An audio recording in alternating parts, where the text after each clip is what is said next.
This is my 2018 Legend all-aluminum 6x12 cargo trailer. Now you might be asking yourself, what's so special about a cargo trailer that you'd want to make a whole video on it?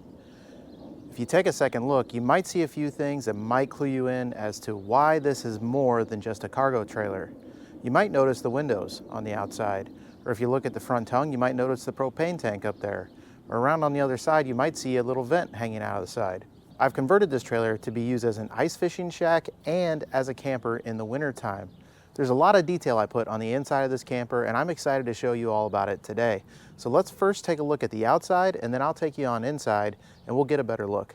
A couple features I want to point out are these LED bars I put on the top of the trailer. I've got two on this side, and I've got one around the back and one on the other side. These are critical at night when we're trying to pack things up out on the lake and it's dark and you can't see anything. They're very helpful in getting us more organized. I also installed two windows, one on the driver's side, one on the passenger side. And the windows are probably the biggest giveaway that this is not just a cargo trailer. On the front here, you can see I've added some aluminum paneling for a rack for the propane tank, and that's strictly used for the heat on the inside of the trailer. I've got a power input and a power output, so we can plug an extension cord into the trailer and fire up a radio or power tools or whatever you need while you're out on the ice or you're at the campground. Now that you got a look at the outside, let's get on inside and take a look at what we've got going on in there. Come on in. So this is the interior of the cargo trailer, and as you see it now is how it looks about 90% of the time. So got my snowmobile in here, some of my ice fishing gear. For 90% of the year, this is how this trailer is used, just simply as a cargo and storage trailer. My snowmobile stays here, my ice fishing gear stays here. A few other odds and ends that I only use in the wintertime get stored in the trailer. Now when the cold sets in is when this thing really shines and we really get to see the multi-use purpose of this trailer. So what I'm going to do next, I'm going to go ahead and get my equipment out of here. We're going to get the trailer set up as if we were on an ice fishing trip. And I'm going to take you through feature by feature and show you all the kind of fun and interesting things that I put into this trailer. Hopefully give you some ideas if you're thinking about doing a similar conversion. This is my favorite configuration of this trailer. This is like overnight ice camping or just camping. My wife and I bring the dog out. We use the bunks back here. We go camping. Really great setup for two people with the bunks back there. So let's start at the back of the trailer here. All these are plywood and 2x4 bunks that I created. I use this tracking system to help store the 2x4s up high out of the way. You come down here, you can see I've just got a little brace here that clips into the track. It holds the 2x4s in place. There's one on either side. And then this is just a sheet of 3/4 inch plywood that I cut down to size. And I rounded over the corners just to make everything kind of nice and soft. So you're not getting a bunch of splinters or cutting your hand open when you're trying to move things around. Now as for the mattresses, I did buy mattress foam for these, like 3-inch RV mattress foam. I cut them down to size, and then I found a company that makes custom sized mattress covers.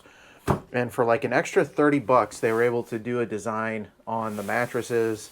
So I went ahead and did that because it adds a nice, really nice little touch to the mattresses. Makes them look a little bit more professional, and I just kind of enjoyed that. I like the crappie on there. That's my favorite fish to fish for. Then I added these little net pockets up here. Now these are really handy for when you are sleeping in here. You can drop your phone, wallet, keys, things like that in there. Now what I will say is, if you're fishing here, I've got 5 holes set up in the floor. There's 4 on this side of the trailer. There's 1 in the back corner. And if you are set up with the bunk beds here, you're really only able to fish 3 of these holes. And typically what we do when we've got 2 guys fishing, I've got a Garmin Panoptix set up here that we put in the middle, and then both guys that are fishing can see what's going on down below the ice. So you do limit yourself by removing those 2 further back holes when you've got the bunk set up. I will show you a straight fishing configuration where we put these bunks up high out of the way. There's 2 options here really. I can remove this setup and I can attach the 2x4s underneath for the lower bunk, underneath the upper bunk here. I can slide the other piece of plywood on top of this piece and then slide this mattress on top of this mattress. Then you've got a little bit of storage up ahead, up above. And it opens up this lower section for fishing out of these 2 holes if you want. Now you are very limited because the height of the upper bunk here, if you're trying to set a hook, you have to be really careful not to just slam your rod into the bottom of the bunk. Not exactly perfect setup, so the next thing you can do is then raise both of them up to the higher level here and stack everything up high. It all fits nicely up there, and then you really open up the floor plan of the trailer. I'll show you that configuration in a little bit. Now, we did add in 2 windows here to this cargo trailer, and these are designed really to fit between the spacing of the studs. I got the widest window I could get, so I didn't have to modify the framing of the trailer, and we installed these 2 windows on either side. My wife was really nice enough to make these custom drapes for me. She picked out I told her the colors I was going for. She picked out the material and went ahead and made those up. And then up top here, we just used copper pipe. I just made some copper pipe standoffs here for the drape rods, and that works really, really well. I think it looks kind of nice. Now you notice all around the trailer, I have burnt pine trim, and that's covering up seams or things in the plywood. Up here, I've got this nice kind of cool looking crown molding. And what that provides is a nice chase for the LED lights I put up there and for the rest of the electrical that run the lights and other things up here, so you don't see all the wires and all that stuff. It's all kind of hidden. So that works out really nicely. I did add some hooks up along the top here, and this is great for hanging jackets, bibs, all that stuff. When you're out on the ice, you're going to have all that extra clothing. If your bunks aren't set up like this for them to throw stuff on the bunks, then it's really nice to have the extra hooks, even if it's hanging gloves up to dry, whatever it may be. So on this side, we've got the window as well. You'll see here, we've got a little window there. Same setup with the drapes there. One of the favorite features that I put in was this drink rail, and it is wide enough for your favorite beverage, adult or otherwise. You know, you can throw your drink up here, you can throw jigs up here, all kinds of stuff it kind of ends up being a crap catcher, honestly, but it's really nice having this whole full-length trailer side rail that gives you some area to store some things. And then on the bottom side of this rail, I put in some eyelets. And what that allows for is to hang some of these like rags on carabiners. So when you're catching your fish, you've got handy rags here, wipe your hands down. You can also hang tools, hook removers, pliers, all kinds of things from these eyelets. So in each of the holes, except for the one that's in front of the door here, I installed these lower lights that can shine down into the ice hole. And these are really nice at night. You can kind of set a vibe in here. You can shut the overhead lights off, leave the LEDs on, and just have kind of your whole light on. It's kind of cool. But it does help at night it does serves 2 purposes really. One, helps you see what's going on down in this hole because there's a sleeve that goes down on this and it's black. And so the ice hole itself is actually pretty dark at night. But it also can serve to charge your jigs too. So you keep that kicked on, charge your jig. If you got a UV jig, drop it down there and it works really nicely. So I got these pucks from Catch Cover. Different accessories can slide into these. These are really set up to hold rattle reels or rods. I'll show you those accessories later. And again, you can see the burnt pine trim everywhere. For the paneling, I went with a 3/8 thick wainscoting. I painted the lowers blue. And then on the upper, there's also a 3/8 plywood behind, and then a thin layer of just Luan flooring, really cheap Luan flooring on the top. And we really didn't do anything with that, didn't stain it or anything, just kind of left it raw. My thought there was it's cheap. If I ever need to replace it, we can go ahead and just run the screws out and replace the siding in here. Now, the one regret I have in this trailer with the construction is how I went about insulating or not insulating the framing of this trailer. So I did put solid core foam insulation between all of the studs in this trailer.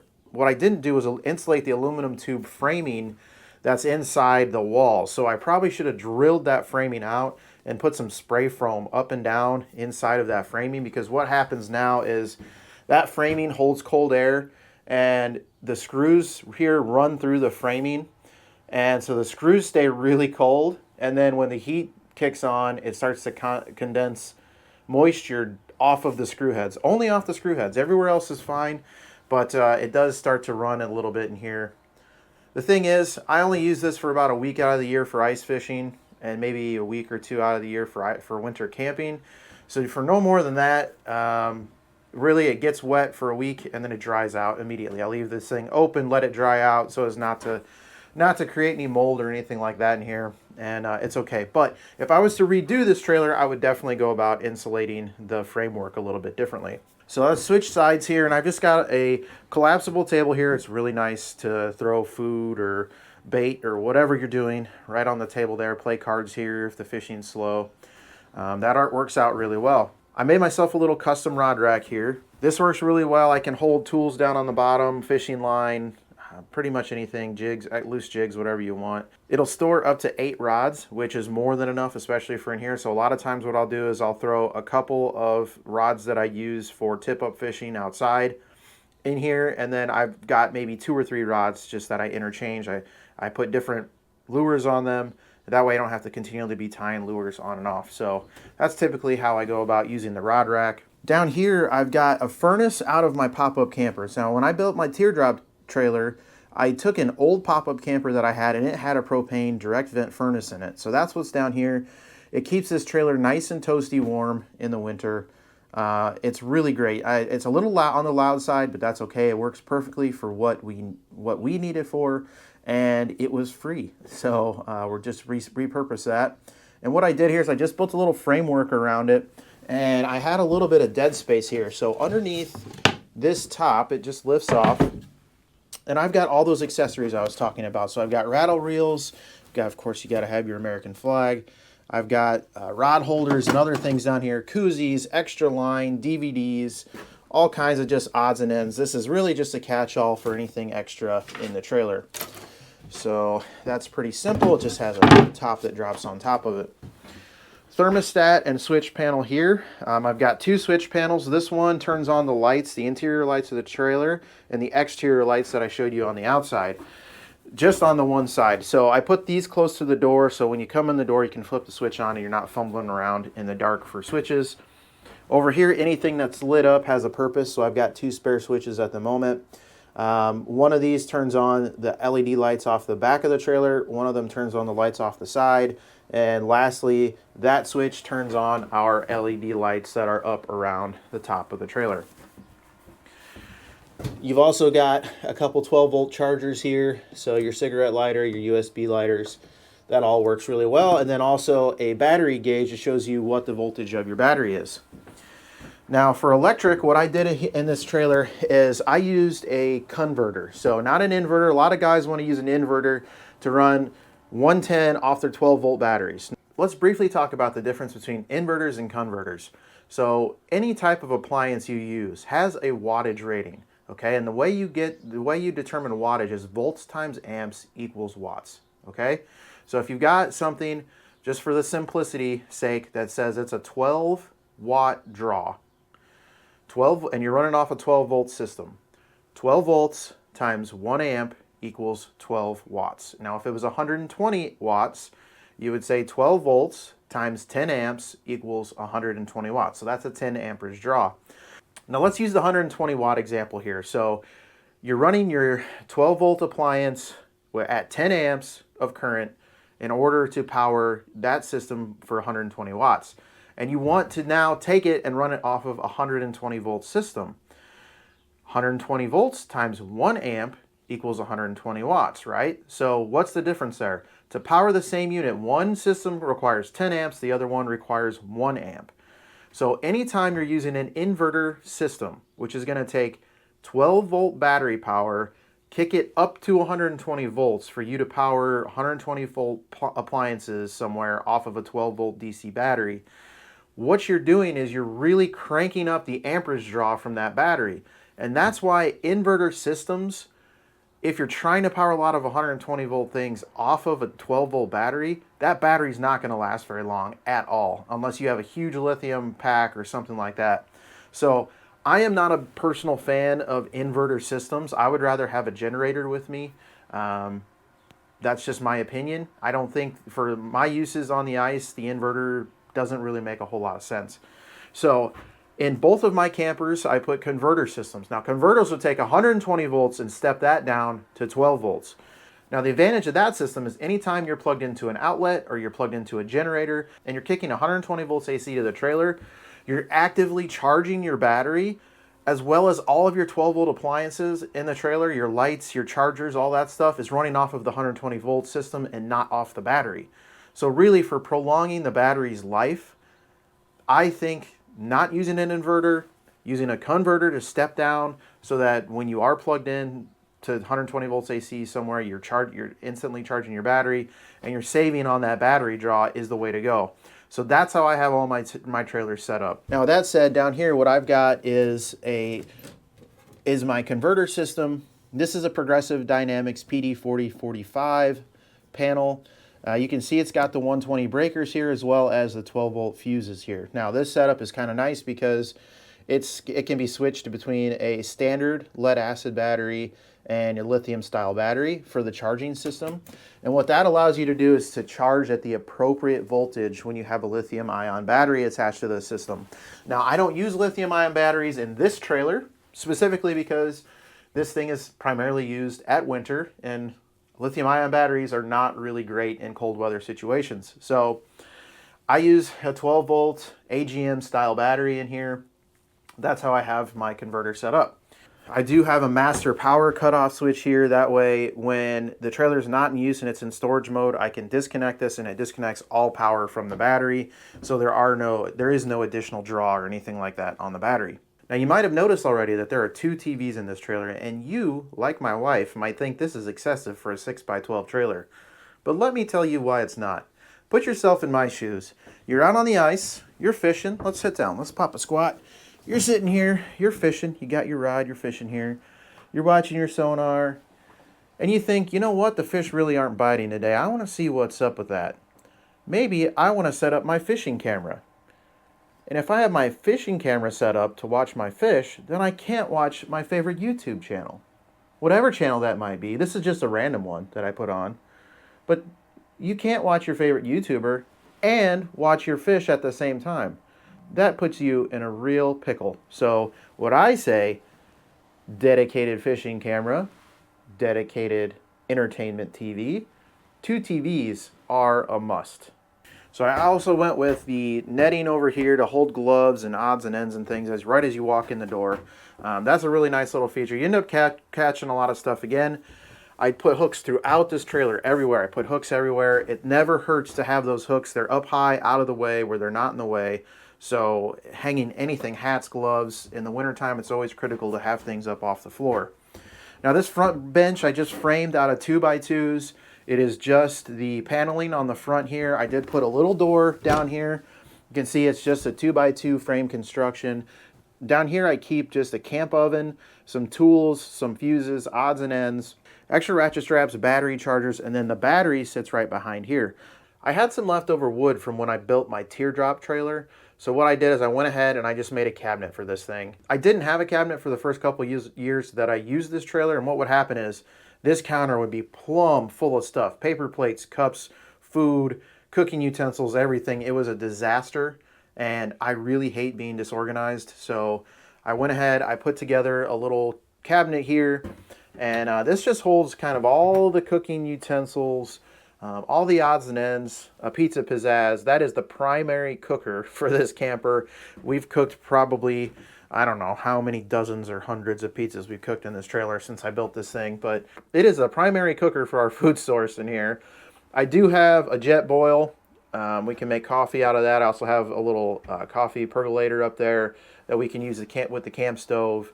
A couple extra 1-pound propane tanks, cups, mugs, just some odds and ends, extra disposable tinfoil stuff, a big pot for chili, as well as some other cooking supplies in there. So we just keep odds and ends in here.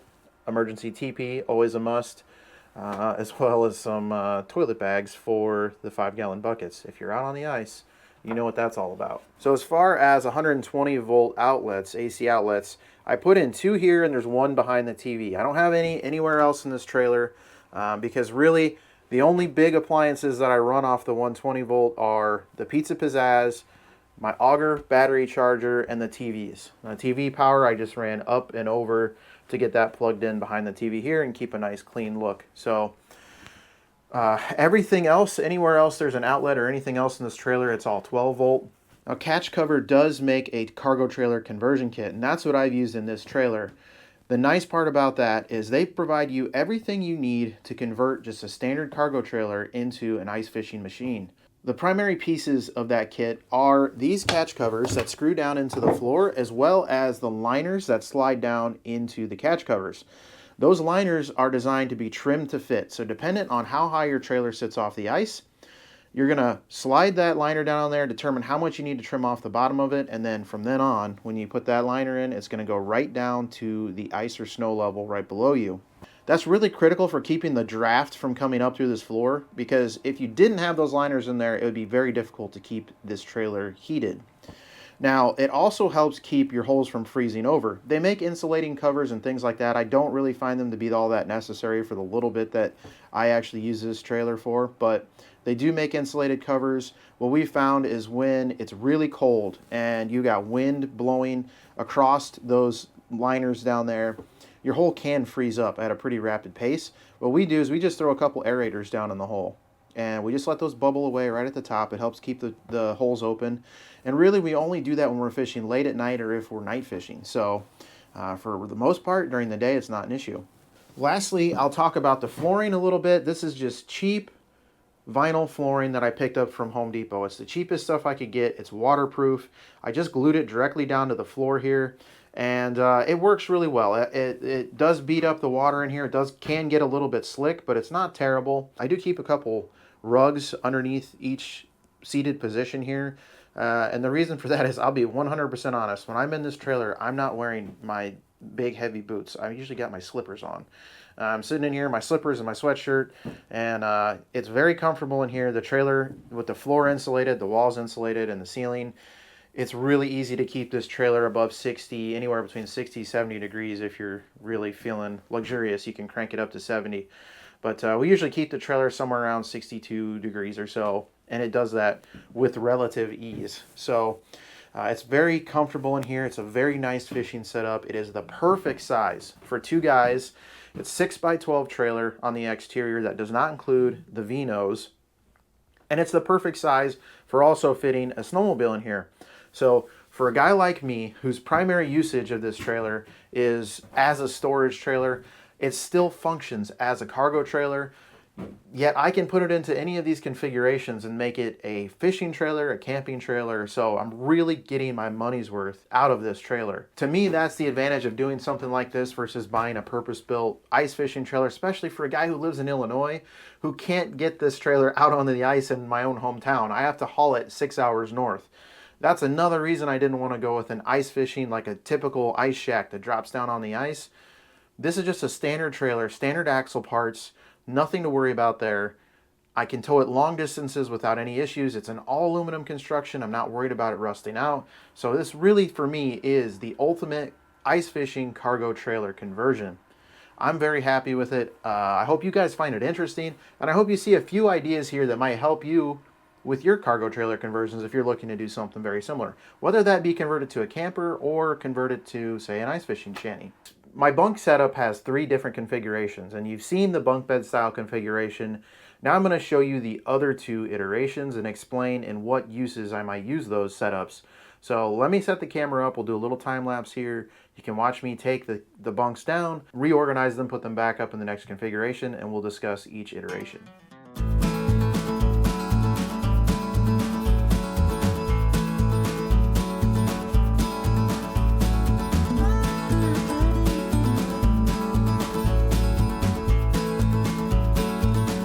Okay, this is position number 2 for the bunks, where I've got them stacked at the middle position.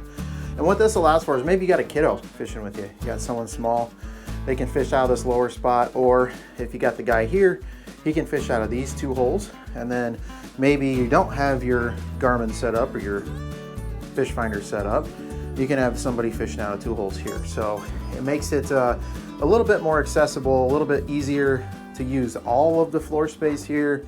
You can see we got our other light down there. So yeah, it just makes the whole floor plan a little bit more usable here. The other thing you can do is, sometimes if I'm by myself and I'm on a snowmobiling trip, what I'll do is I'll leave 2 of these chairs at home. I keep my table and my chair set up here. And let's say I leave late after work and I'm going to not get to the snowmobile resort or wherever I'm going to snowmobile until late, or I need to do an overnight somewhere. I keep my snowmobile set up in here, and I can sleep on the top bunk, and then I can still have some room. Even if I pull my sled out, then I can have my table and chairs set up. and I can sleep in here with the snowmobile without having to unload everything. So it's kind of nice. It just provides different options here. The other thing you can do, which I've had to do in a pinch, is you can take these two mattresses out of the trailer, strap down the 2x4s and the boards here, put a ratchet strap all the way around them, and then you can use this as a rack at the back of the trailer. Now, the only thing I'll caution about that is you want to make sure that's counterbalanced with a lot of weight at the front. So if you really got the trailer loaded down, you're desperate for space, you can put a lot of heavy items up here. You can throw some of your lighter items up on a shelf back here across when you're towing the trailer. If you put too much weight on the back of the trailer, it's going to make the trailer want to fishtail back and forth. So really, I only do that if I've got very limited options and most of the rest of the trailer is filled to the brim, and then I can stack a few light totes up in the back there. So I have done that in a pinch on some of our ice fishing trips. We have a lot of guys going. You can throw clothes bags or stuff up there. It's pretty easy to do. So the last thing I'm going to show you, I'm going to move these bunks up to the top section. And that's how I typically travel with the trailer, and it's also how we would fish if we want to get 3 or 4 guys in here ice fishing together without an option for sleeping. That's how we'll have this last configuration. So I'll go ahead, I'll get these moved, I'll show you that configuration, and let you see what that looks like.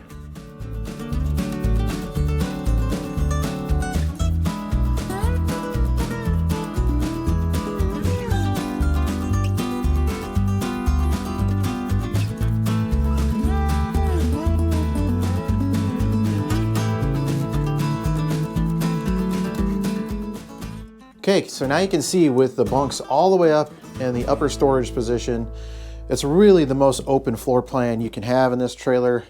The one other thing I'll mention this trailer is a 7-foot high ceiling, so it's a plus 1 foot from your standard cargo trailer. It makes a huge difference for this trailer. It's the reason I bought this trailer. You could stand up in here comfortably if you're up to maybe 6'3", 6'4". You can have these bunks stored up high and still fish underneath them. It's plenty comfortable. As somebody, I'm 5'11", I've got maybe a foot still as I'm sitting here above my head. I can have my rod here, set a hook, and not go too crazy as long as I don't have a 36-inch rod or something. There's plenty of room to sit back here. Fish with your 2 buddies. You can have 2 guys, a fish finder, or one guy can have 2 holes, and each guy can have 1 fishing hole. It works out really well. It's how we'll most likely be fishing most of this week. The final option, we can pull those bunks out and have this whole space open, which is how I use this for the first 3 years. I've only built these bunks in the last 2 years. So that's it. That's the tour, guys. You've seen it all. And as you're watching this, I'll probably be sitting somewhere like right there, hopefully catching giant crappies out of one of these holes right here.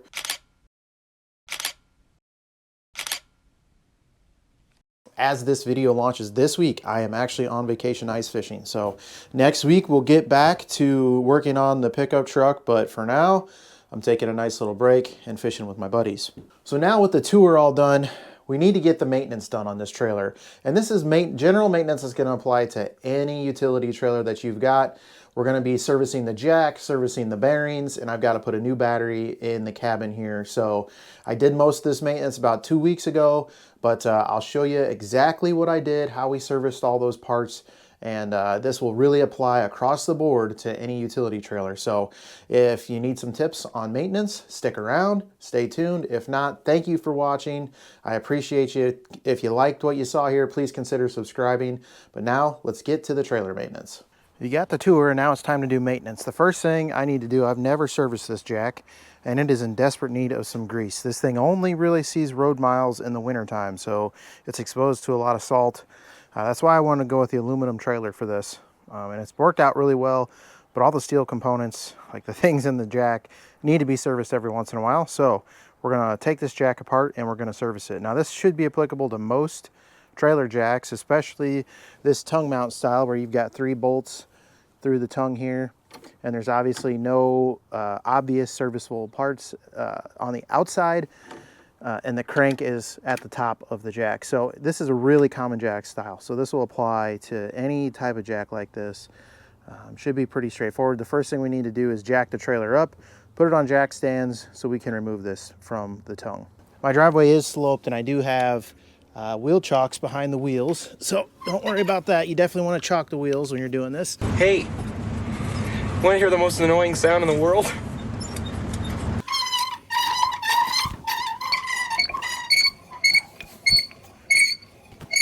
So now you can hear why we're servicing this. Now my trailer is an all aluminum Legend trailer. I think I'm the second owner of this trailer. It comes with these, or my era came with these security style Torx bits. I didn't have a set of these, so I had to run down to O'Reilly. They have a set.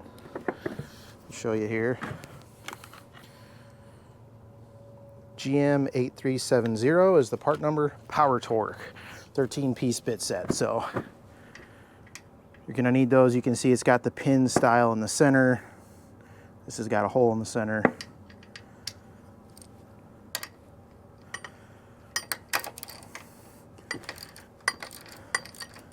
So we're just gonna go ahead and remove these 3 bolts.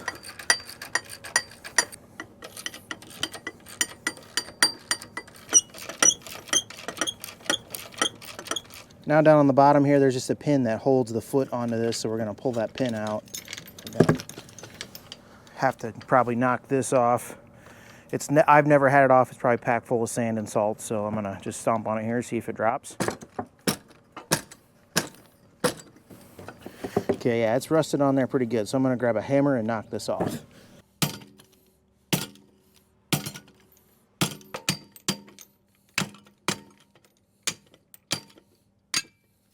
Sheesh. We're gonna clean that out before it goes back on. Goodness gracious, that was harder than it should have been. Okay. Oh, we got a helper. My helper's loose. Jojo Bees, you gonna help with the trailer? You gonna help? You gonna help with the trailer? No, you just wanna get squirrels, huh? You wanna get squirrels? Go get the squirrels. Go get the squirrels. All right, now with the foot off, the jack should just pull right out. Okay, the next thing I need to do is remove the bolt out of the jack handle. So I'm gonna grab a wrench and some sockets here and we'll pull that off next. Okay, set that aside. There's a washer there, we're gonna pop that off. Okay, washer's off now. We should be able to separate the body from the jack mechanism, and oh boy, look how rusty and crusty that is. So you can see why this thing's squeaking so bad. It's just plumb full of rust and debris. So this is a really simple mechanism. All it does is screw itself down, up and down. And the reason these can be difficult when you have a very heavy trailer is because the weight is on this jack as you're trying to roll this screw up and down. And there's no like mechanical advantage here. There's no gearing or anything like that. It's just a screw jack. So the fact that we have these rusty, crusty threads up here, it's just gonna make life really difficult for us. So I'm gonna see if I can't separate this bearing and washer off of this assembly. I may not be able to because it's so rusty.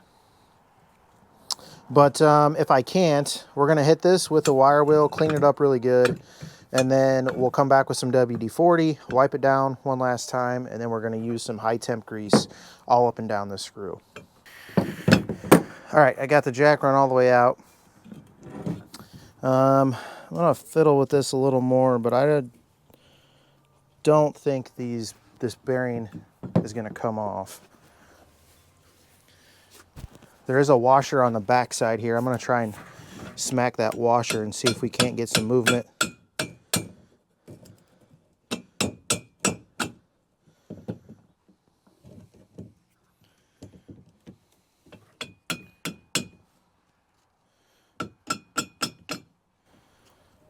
Yeah, I really don't think that's going to come off. So rather than break it, fight it and break it, I'm going to leave the bearing on there as it is. It's already pretty worn out.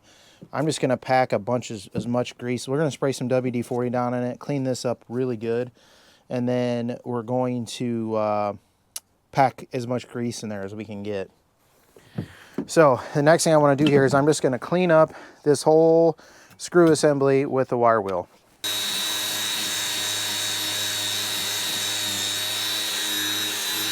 All right, you can see I got the heavy stuff knocked off, but I still have quite a bit of rust down between the threads. I'm gonna use this finer wire brush on my drill actually and see if I can actually get down into these threads and just get all this rust and grime out of there.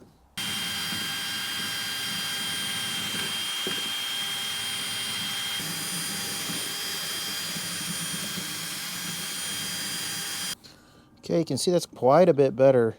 Not perfect, but much, much better. Now I'm gonna soak this thing down in WD-40 and try and get all the dry rust bits and everything out of there. We'll soak it, we'll take our rag, we'll run through all the threads and really clean those threads up, and then we'll get this thing greased up. Now WD-40 itself is not a lubricant. It's just gonna help displace water, help break down some rust a little bit, but it's not really a lubricant. So that's why we're still gonna need to put grease on this when we're done. Now I'm gonna just work this into the threads all the way. This is completely bone dry, so we wanna make sure we get a good amount of grease in there, but we don't need to over grease it. The main thing is I just wanna make sure the grease gets down inside all the threads. And then at the top here, I'm gonna grab a little extra grease. We've got this little bearing here that's completely dry. I'm gonna try and stuff a little grease down inside that bearing, help it out a little bit if we can. All right, I'm gonna go ahead and take my drill and I'm gonna attach it to the end of my assembly here.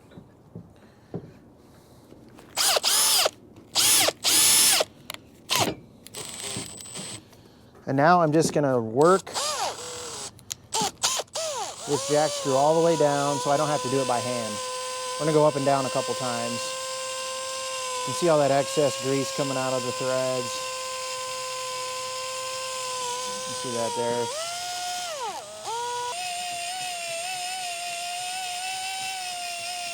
All right, now this assembly was so dry, I think I'm gonna hit it just one more time with the grease. That would probably be sufficient enough just to do that. But it was so dry and so crusty, and I've run it down once. I'm gonna put a little more grease on the jack screw, and then I'm just gonna run it down one more time, down and back, and we'll call it good. I can feel up here towards the top, this would be where the jack is run all the way down, technically. It's the roughest, so I'm going to take all that extra and just rub it right back into these threads. We're going to work this top portion up and down a little bit, see if we can't loosen it up a little bit, make it operate just a little bit cleaner. This jack does get used to the extremes because my truck's kind of tall, so I jack it way up to get it onto the ball of my truck, but then it sits kind of low, and I want it as low to the ground for the ice fishing as possible, so then it gets jacked all the way down to the bottom. So it does get used all the way out to the extremes.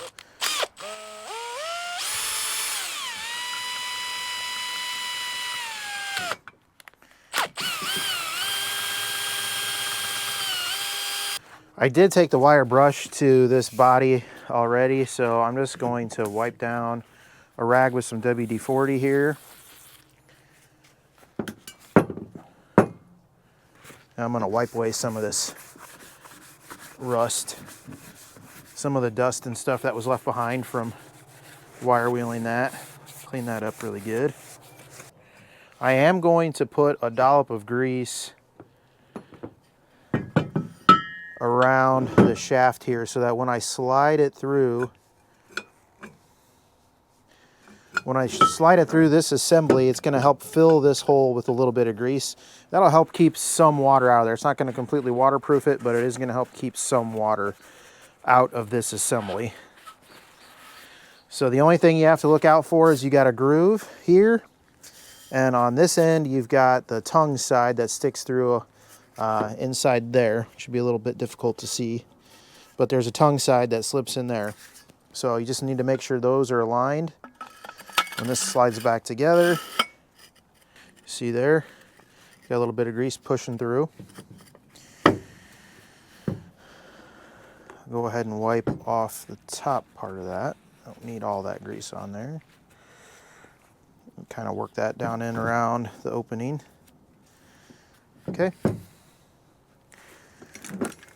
Now we take our flat washer, it goes back on. Oops. Flat washer goes on, then our handle goes on.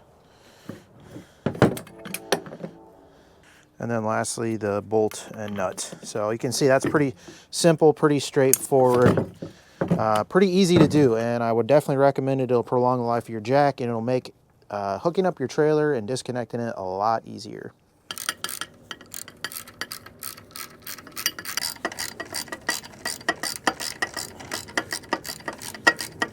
Okay, because this foot was so stuck, I'm gonna actually just take a very, very small amount of grease and just very, very lightly coat the inside of this foot so that hopefully it doesn't rust together quite so bad or quickly. I'll still have to clean it out every once in a while. And our foot goes back on, and we are done. To jack this thing up, see how much better it works. Here we go. All right, going up.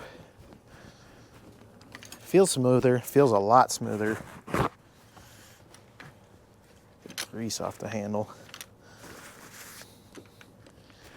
Not squeaking like crazy like it was. You hear that? No, you don't. Now we're gonna move on to tire and bearing inspection on the trailer. Before we do that, I'm gonna show you back here, I've got a stabilization jack, and I really like using this tongue style jack on the back of my trailers. I have this same setup on my camper as well as this trailer. So the nice part about this is, let's say you get a flat on the side of the road, rather than having to dig through your truck and get a jack out to jack the trailer up, you can throw the jack on the back of this, put it down, put a few cranks in it, and now you got your tire off the ground. So that's a really nice little feature of stabilizing your trailer that way. The first thing I want to do on these tires, I've not changed these since I bought the trailer in 2019. You can see the tread wear looks really good on these. However, I have no idea how old these tires are, and I know they're getting up there in age. I think I bought this trailer in 2019. It was either 2019 or 2020, so that's 5 years on now. So the first thing I'm going to do is take a look for the manufacturer date on the tire here. And what you're looking for is this DOT number. You can see this DOT, JUJT, and then in this little oval here, there's a 1717. Now, what that stands for is the first two numbers are the week in the year that it was manufactured. So the 17th week, the last two numbers are the year 2017. So these were manufactured in, let's see, about May of 2017, it looks like. Yeah, so these are minted sometime in mid-May of 2017. That makes these tires roughly, they'll be 8 years old in a couple months here. So this trailer was manufactured in 2018. So these are the original tires to the trailer. So I'm gonna start looking for some delamination and weather checking. You can see right here, there's some weather checking in the tire here. I can see some up in the tread. We're gonna roll it around. Oh yeah, there's some really good weather checking in here. See if I can get you guys in here. If you can see that weather checking all down there. Pretty good size. That's actually starting to separate in the tread there. I'm not crazy about that. These tires probably would last for another couple hundred miles, 1,000 miles. But there's no point in risking it. We might as well go ahead and swap these out. So I bought a new set of trailer tires. Now I'm also gonna switch out the wheels on this trailer. Honestly, for 14-inch trailer wheels, it's not that much difference between buying a set of tires, having them remounted on your wheels, and buying a new set of wheels and tires that are already mounted. By the time you add up the disposal fee and the mounting fees on swapping out the rims, it's kind of, you're within a few $100s. So I'm gonna switch up the wheels to some aluminum wheels that are gonna match a little bit better with my truck. So before we do that though, So now we made the decision we're going to change the tires out. The next thing I want to do is service the wheel bearings here. So first thing I'm going to do is just check for play. And I'm just going to wiggle the tire back and forth with it off the ground. And I'm not really feeling any excessive bearing play in there, so I'm not going to worry about disassembling this and repacking the bearings, but I am going to go ahead and I'm going to pull off the cover here for our EZ-lube axle, and I'm going to show you guys how to properly grease one of these EZ-lube axles. All right, so the first thing I need to do is get this cap off. Okay. The grease in here doesn't look too bad. Now, most people will grab a grease gun, stick it on here, put 3 or 4 squirts in the grease zerk and call it good. That's not actually how these axles are designed to be greased. The way these are designed, this grease zerk goes all the way through the axle tube, comes out on the back side of the back bearing.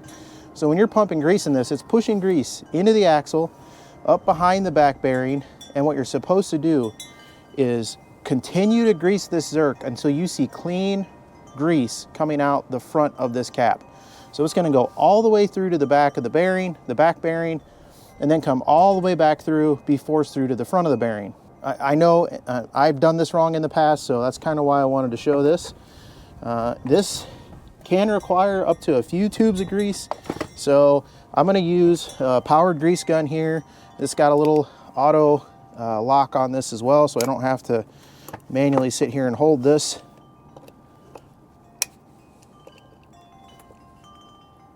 Okay, I got that locked on. We're gonna start pumping some grease in. Now, I got a few pumps in there. While we're greasing this, I'm gonna actually rotate the bearing. And what that's gonna allow this to do is it's gonna force grease to go between the roller pins of the bearing, and it's gonna keep it from just pushing between the needles and not actually greasing between the bearings. So you wanna continually rotate this as you're greasing this.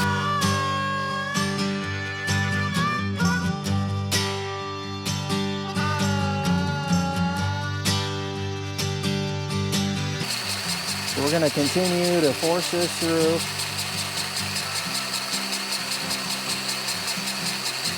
Okay, I'm going to stop here actually. This is going to take a lot of paper towels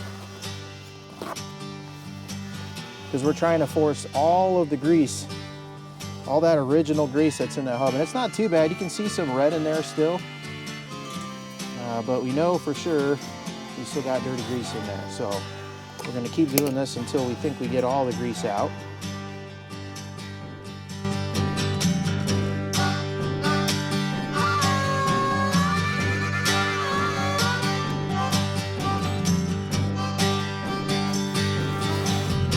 Now I'm using a powered grease gun here.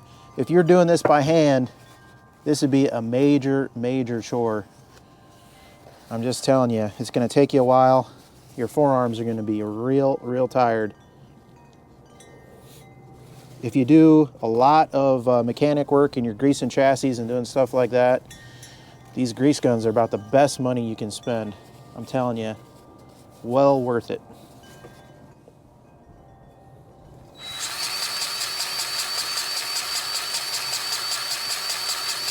Okay, now it's getting much cleaner, much cleaner. I can still see a little dirty grease in there, but we're getting very close now.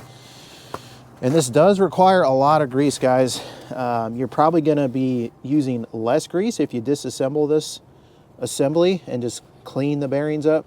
The other thing you're not getting to do is inspect the bearings. So if you're buying a used trailer and you have no idea if the bearings have been serviced, it might be worth the time to disassemble everything, inspect the bearings, repack them with fresh, clean grease. However, if you got a new trailer, a boat trailer, camper, and you're just looking to do regular maintenance and you're the first owner and you take good care of it, this could be the better way to go. It's just a time saver. It's going to require a little bit more grease though, I'm telling you. You're going to use at least a tube of grease doing it this way, especially if you want to be sure you got good clean grease coming out. So I'm going to keep going here one more time.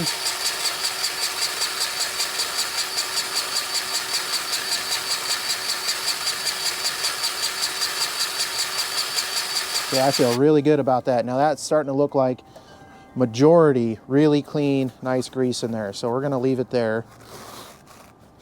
I'm going to clean this up. Now when you do this process, this cap gets pretty much plumb full of grease. So what I'm actually going to do now is I'm going to pop this cap off and we're going to clean all that grease out of that cap. What can happen is, as you're driving down the road, that's a lot of extra weight in this cap. What happens is, as you drive down the road, this thing's plumb full of grease, and you get centrifugal force on the grease and it pushes it out to the sides. This thing can come loose and blow off. You really don't want that to happen. You'll end up throwing all the grease out of the hub and burning up bearings pretty quickly when that happens. So I'm gonna go ahead, clean the grease out of here, clean the grease out of that cap, reinstall the cap. Once I get the cap reinstalled, we'll reinstall the cover on the cap. We'll call this side good, we'll change the tire out, and we're done with the maintenance on this trailer.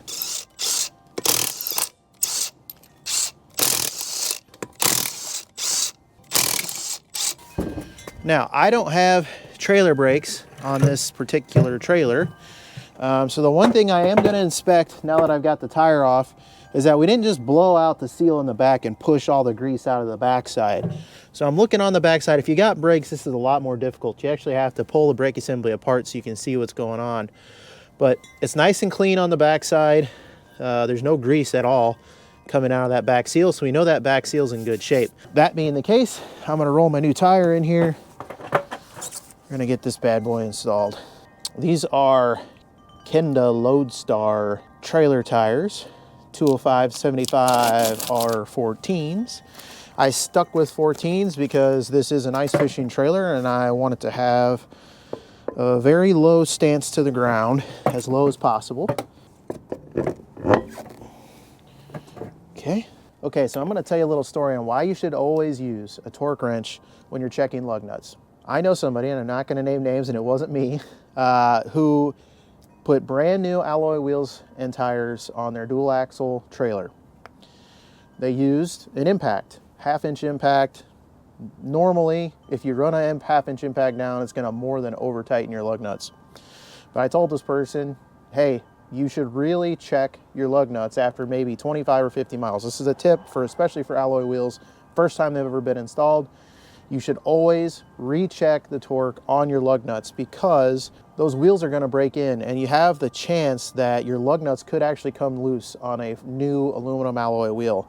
So I always check mine a couple times in the first 100 miles just to make sure that they stay tight, stay torqued down. This person only used an impact. And again, normally, in normal circumstances, you run a high torque impact down, it's going to over tighten your lug nuts probably. Well, in this instance, after I say 30 miles, they had a little wobble in the trailer and then a big thud.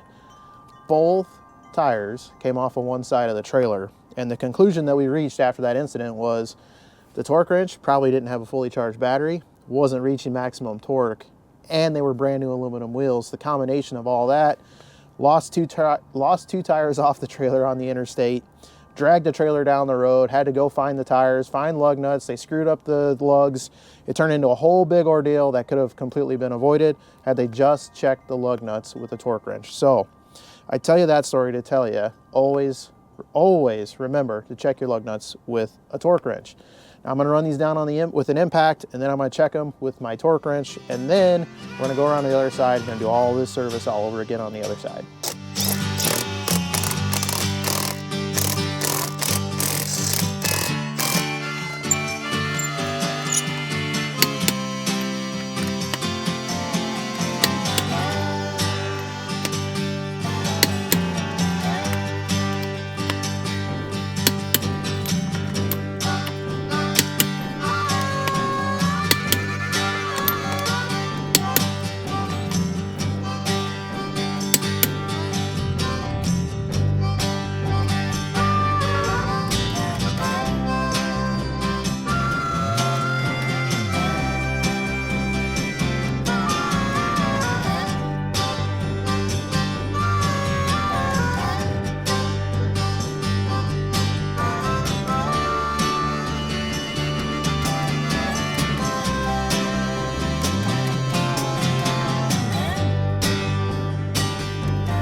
And that's gonna do it for this week, guys.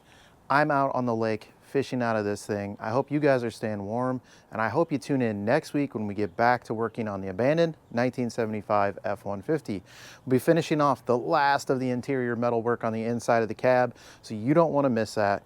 And as always, guys, remember, if you don't work on your projects, they will not work on themselves. Get out in the garage, get building, and I'll see you on the next episode of Cody Builds.